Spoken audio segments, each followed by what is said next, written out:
सुबह का समय था। मोहन की टपरी पर चूल्हे पर चाय उबल रही थी और गांव के कुछ लोग वहां गंभीर मुद्रा में बैठे थे। अब तो घर से बाहर निकलना भी मुश्किल हो गया है। आए दिन लोग गांव से गायब हो रहे हैं। ये सब उस शापित जंगल की वजह से हो रहा है। पिछले 3 महीनों में 5 बार ऐसा हुआ है। जो भी उस जंगल की तरफ जाता है उसे वो निगल जाता है। हाँ, आजकल तो शाम के 6 बजते ही लोग यहाँ से गुजरने में भी कतराते हैं। अरे मेरे तो धंधा ही चौपट हो गया है।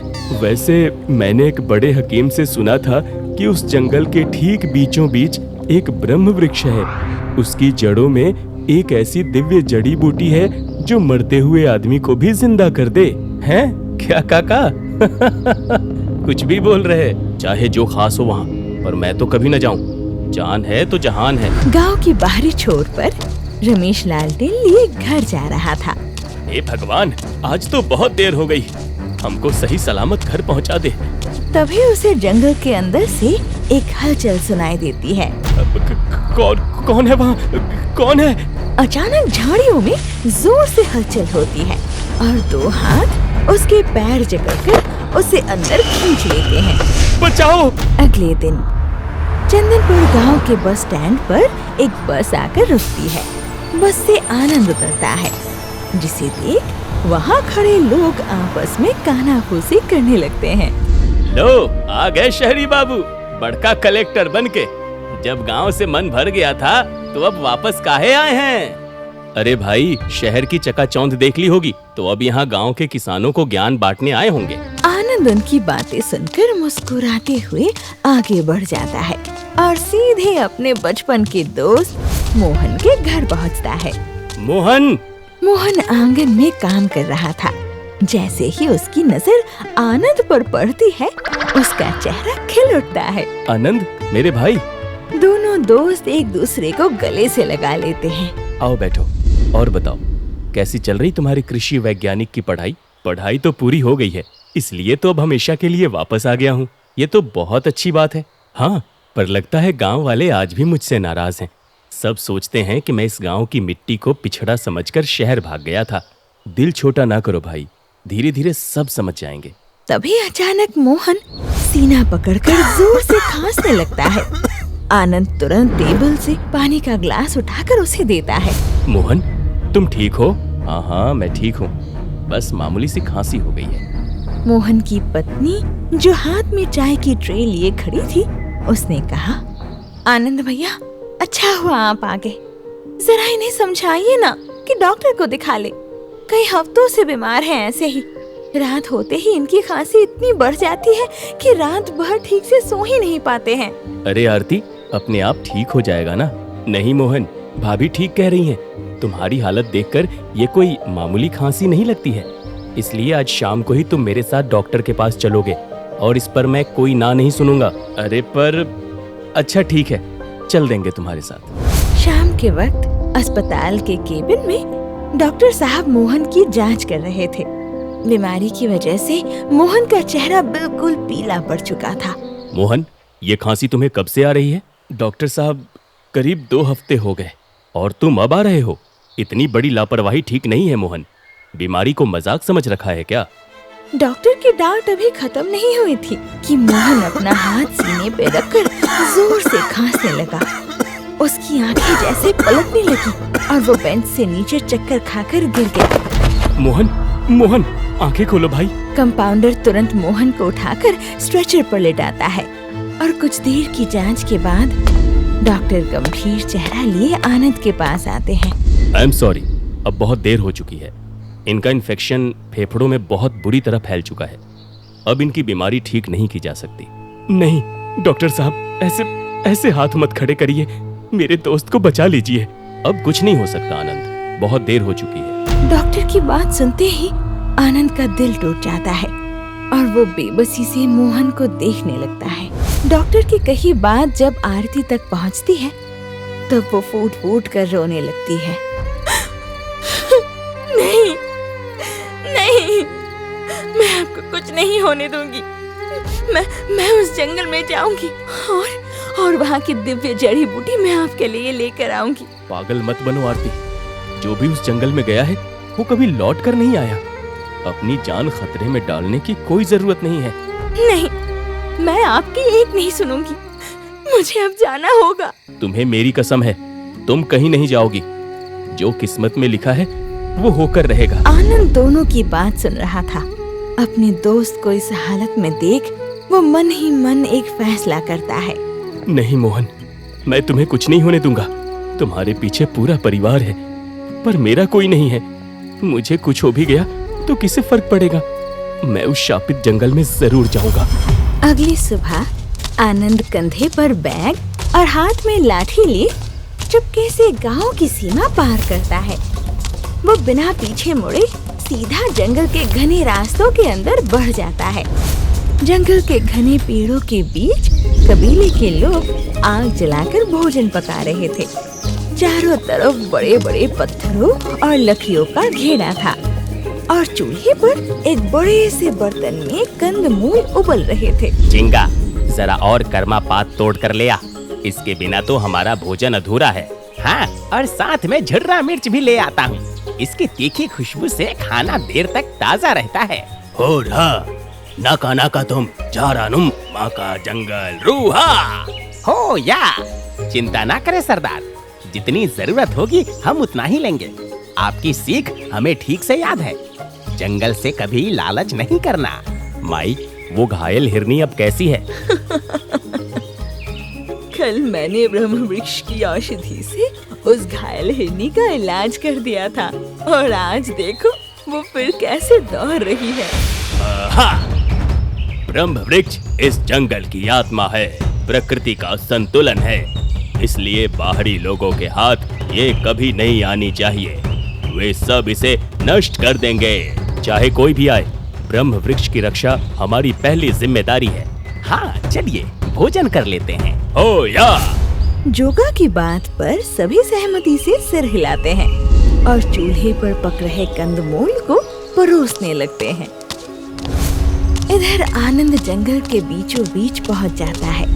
सामने एक अनोखा वृक्ष था जिसकी कुछ पत्तियां पीली थी और कुछ हरी, और पेड़ के चारों तरफ एक बड़ा सा चबूतरा बना हुआ था। तो ये है वो ब्रह्म वृक्ष। इससे पहले कि कोई यहाँ आए, मैं जल्दी से इसकी पत्तियां तोड़ लेता हूँ। आनंद जैसे ही पत्तियों को तोड़ने बढ़ता है, उसे पास की गुफा से सुबकने की आवाज आती है। वो अंदर झांक कर देखता है।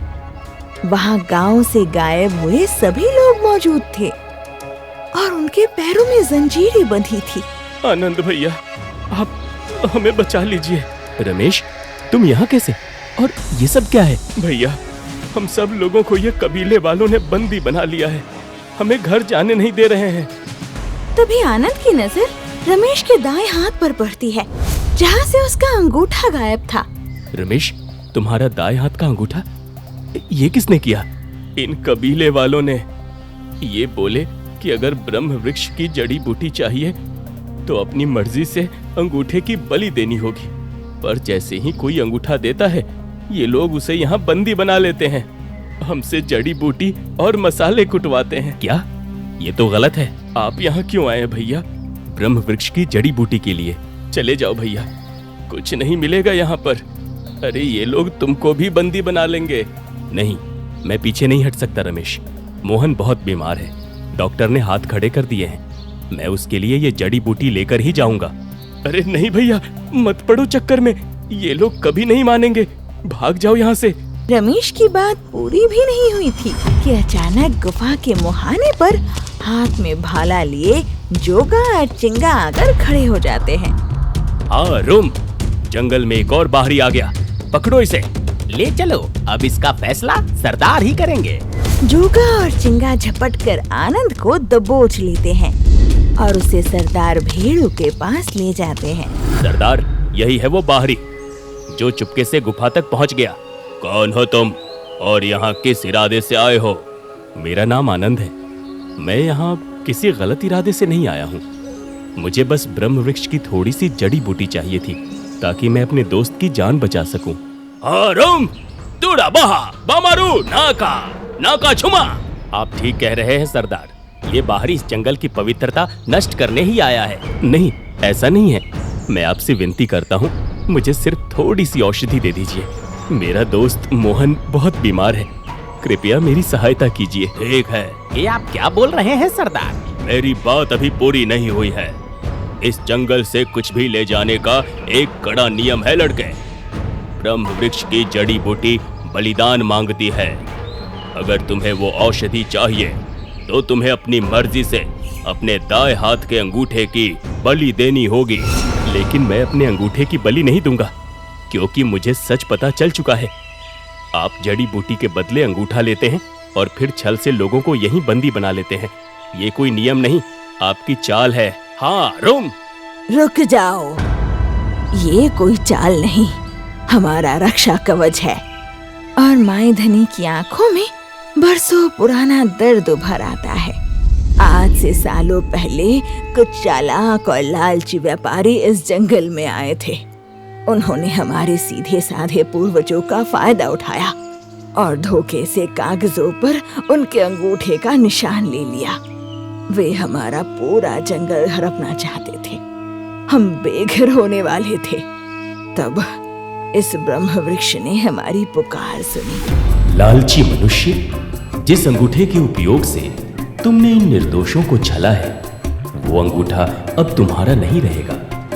ये अंगूठा अब हमेशा के लिए इसी माटी में मिल जाएगा। तभी वृक्ष से एक तेज रोशनी निकलती है और व्यापारी का अंगूठा पल भर में गायब हो जाता है।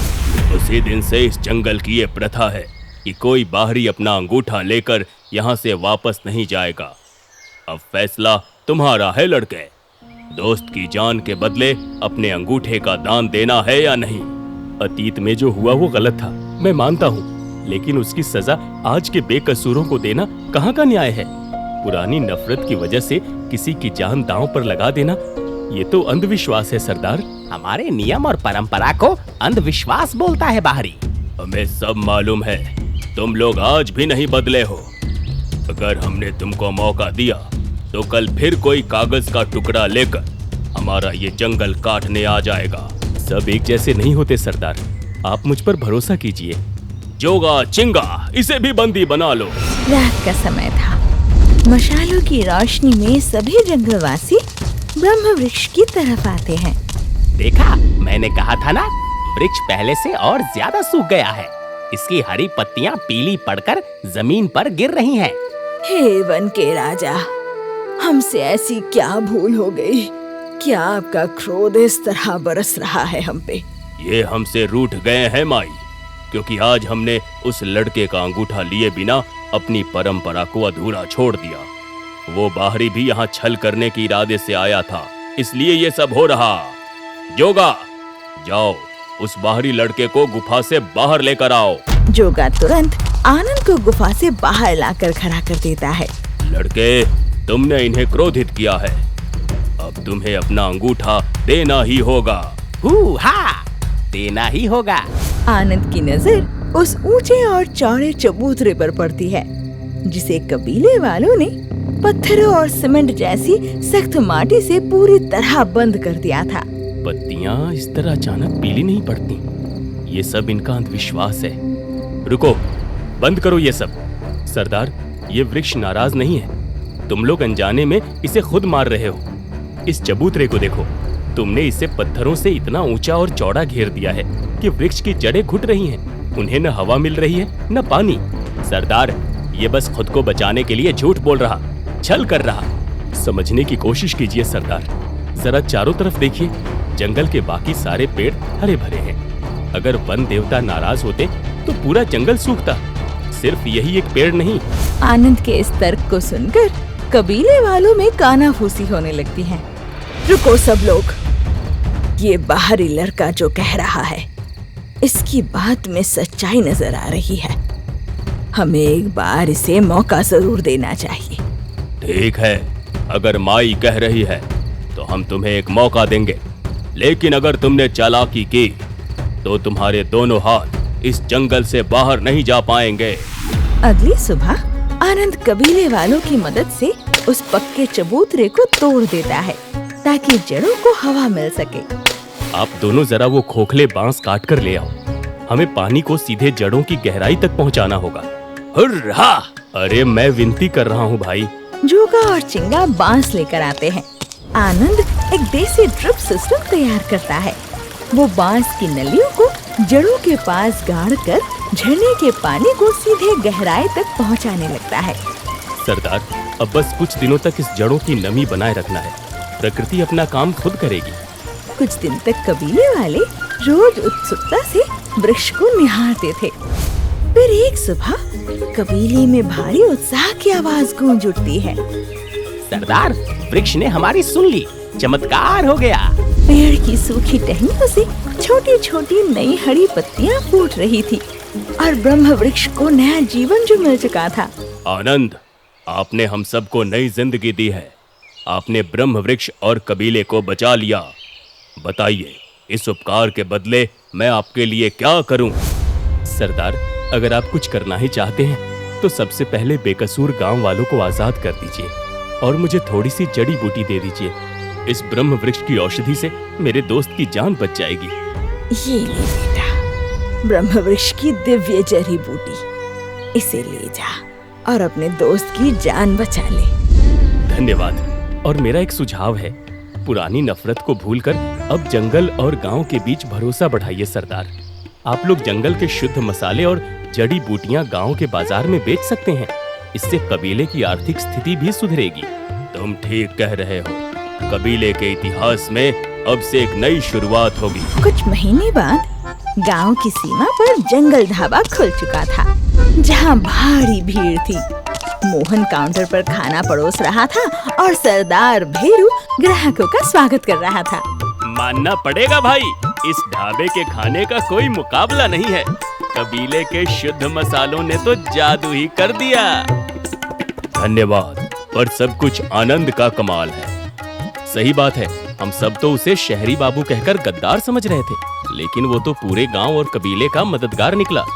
आखिर उसकी पढ़ाई काम आ ही गई। मेरा दोस्त है ही ऐसा। आज मैं यहाँ खड़ा हूँ तो सिर्फ उसकी बदौलत। उसका जितना धन्यवाद करूँ उतना कम है। तभी आनंद मुस्कुराते हुए ढाबे के पास आता है। क्या यार, इसमें धन्यवाद कैसा? दोस्ती में तो जान भी हाजिर है। ढाबे के कोने में जोगा और चिंगा ओखली में शुद्ध मसाले कूट रहे थे, जिनकी खुशबू चारों ओर महक रही थी। और कबीले और गांव वालों की नफरत अब हमेशा के लिए खत्म हो चुकी थी। तो दोस्तों, कहानी यही समाप्त होती है। अब जल्दी से बताइए, आनंद ने पेड़ की जड़ों में पानी पहुंचाने के लिए क्या इस्तेमाल किया था? देखते हैं सही जवाब किसका आता है।